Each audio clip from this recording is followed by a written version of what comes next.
Salut, moi c'est Sam, je suis agent immobilier associé à la boîte à maison et je vais t'expliquer aujourd'hui ce que c'est qu'un mandat en immobilier. C'est parti.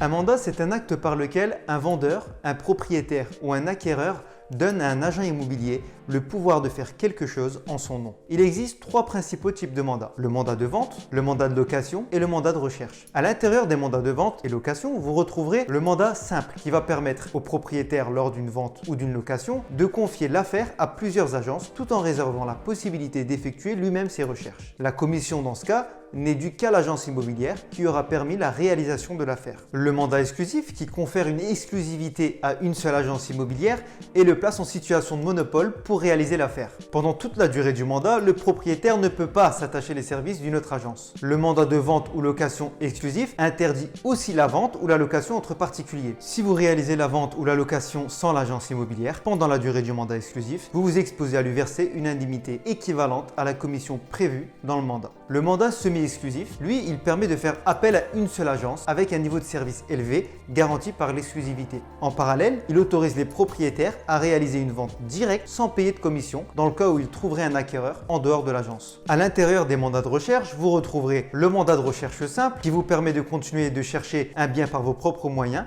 en même temps confier votre recherche à une agence immobilière. La commission dans ce cas sera due à l'agence immobilière que dans le cas où il trouve l'affaire et l'affaire se réalise. Néanmoins, ça reste un mandat très peu convoité. Le mandat de recherche exclusif, c'est un mandat qui prévoit que l'agence immobilière prend votre place dans votre recherche et que vous n'ayez recours ni à une autre agence, ni à la recherche du bien par vous-même. Elles sont généralement de 3 mois. Bien que dans la loi, aucune durée n'est précisée, à l'issue de cette période, elle est prolongée par tranche d'1 mois, par reconduction tacite jusqu'à la résiliation. La durée maximale du mandat est souvent d'1 an. Les mentions obligatoires sont régies par la loi Hoguet dans un premier temps et seront complétées par la loi Allure. Premièrement, l'identité commerciale de l'agence immobilière qui doit répondre sur ses contrats, ses correspondances à usage professionnel, son numéro de carte professionnelle, sa garantie financière et s'il n'en a pas, sa mention de non-détention de fonds affichée qui est obligatoire. Deuxièmement, l'identité du mandant. Dans le cas où vous êtes une personne physique, votre nom, prénom, votre date de naissance, votre domicile, votre nationalité,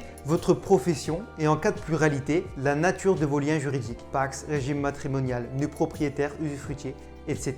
Et dans le cas d'une personne morale, vous devez remettre votre identité commerciale ou celle de votre représentant habilité à consentir le mandat et la décision concernant l'opération, PV, assemblée générale, etc. Troisièmement, l'objet du mandat, décrivant la mission que doit accomplir l'agent immobilier en votre nom et le numéro d'ordre du mandat qui doit vous être impérativement remis. Quatrièmement, l'agent immobilier doit inscrire tous ses mandats par ordre chronologique sur un registre de mandats. Dans le cas contraire, vous pouvez même refuser de payer les honoraires. Cinquièmement, évidemment, le montant des honoraires qui doivent être exposés clairement sur le mandat. Sixièmement, l'agent doit exposer clairement les moyens commerciaux qu'il compte employer pour réaliser sa prestation qui lui a été confiée. Septièmement, l'agent doit respecter le code de la consommation en prévenant au plus tard, 1 mois avant la fin du contrat, le mandant. Huitièmement, la durée de mandat. Dans le cas contraire, un mandat sans durée de limitation est considéré comme nul. Neuvièmement, le mandat doit mentionner les conditions dans lesquelles le mandataire est autorisé à recevoir, verser ou remettre des sommes d'argent à l'occasion de l'opération en objet du contrat. Il faut savoir que depuis l'ordonnance du 1er décembre 1990, le montant de la rémunération de l'agent immobilier est tout à fait libre. Des forfaits sont possibles, mais elles sont le plus souvent fixées en un pourcentage de prix de vente. Néanmoins, vous inquiétez pas, il existe des réglementations très strictes sur les commissions. Par exemple, l'agent immobilier ne peut en aucun cas demander le versement d'honoraires qui n'a pas été fixé en amont avec son client. Il est aussi dans l'obligation d'afficher ses honoraires de manière visible de l'extérieur de son agence. Si c'est un mandat avec honoraires à la charge de l'acquéreur, cela doit être clairement exprimé dans ses publicités, ses panneaux, ses annonces et ses vitrines. Dans ces publicités, le prix du bien honoraire inclus et exclu doivent obligatoirement figurer. La taille de police du prix du bien honoraire inclus doit même être plus important que le prix sans honoraire pour justement éviter toute publicité mensongère. Par contre, si l'agent immobilier détient un mandat avec honoraire à la charge du vendeur, il n'est pas obligé d'afficher sa rémunération. Il mentionnera honoraire inclus sans donner de détails. Il peut s'avérer que l'agent immobilier fasse signer un mandat de vente au vendeur et un mandat de recherche à l'acquéreur sur une même affaire. Dans ce cas, la double rémunération est tout à fait possible. Mais pas de panique, il se doit de respecter les honoraires affichés en agence et le total de la rémunération ne peut dépasser le barème prévu à l'agence.